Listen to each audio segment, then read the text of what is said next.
एक शांत गांव में राघव नाम का एक लड़का रहता था।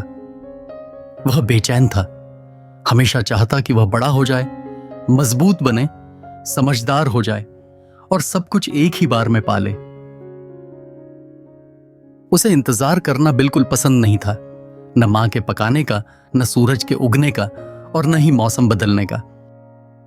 उसके दादा एक बुजुर्ग और बुद्धिमान व्यक्ति थे जिन्होंने जीवन के कई मौसम देखे थे। राघव की बेसब्री को मुस्कुराते हुए देखते। एक शाम जब दोनों घर के बाहर बैठे थे, दादा ने अपनी जेब से कुछ छोटे बीज निकाले। इन्हें ले लो, उन्होंने राघव को थमाते हुए कहा। इन्हें कुएं के पास बो देना और रोज पानी देना, लेकिन ध्यान रखना, अगर तुम इनकी देखभाल भूल गए तो दुर्भाग्य तुम्हारा पीछा करेगा। दुर्भाग्य? राघव की आंखें फैल गईं। दादा ने बस मुस्कुराकर सिर हिला दिया। डर के मारे राघव ने वैसा ही किया जैसा कहा गया। हर सुबह, चाहे वह कितना भी बेचैन क्यों ना हो, वह एक छोटे घड़े में पानी भरकर उन बीजों वाली मिट्टी में डालता। दिन बीते, कुछ नहीं हुआ। सप्ताह निकल गए, लेकिन जमीन फिर भी खाली रही। वह बड़बड़ाया, बीजों को खोदने का मन हुआ। उसे लगा कुछ गलत हो गया है, लेकिन वह डर के मारे नहीं खोद पाया, बस रोज पानी देता रहा। हालांकि उसका धैर्य अब जवाब दे रहा था।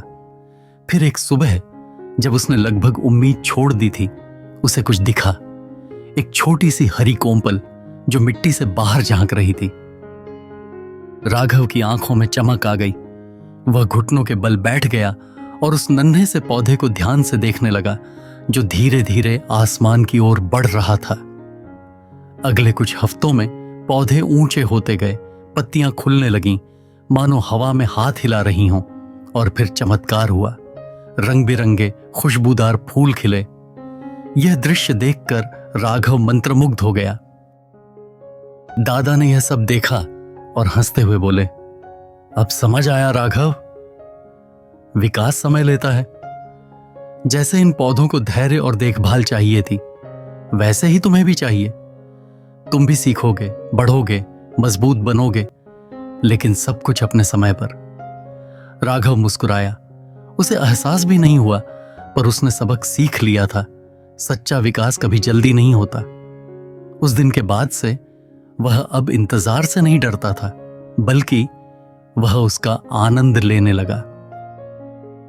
धैर्य कोई कमजोरी नहीं, बल्कि विश्वास है कि जो चीजें सच में मायने रखती हैं, वो समय और देखभाल से ही फलती फूलती हैं। आज की तेज रफ्तार दुनिया में हम सब कुछ तुरंत चाहते हैं, लेकिन राघव की तरह अगर हम रोज थोड़ा थोड़ा प्रयास करें, तो समय के साथ चमत्कार खुद खिलते हैं।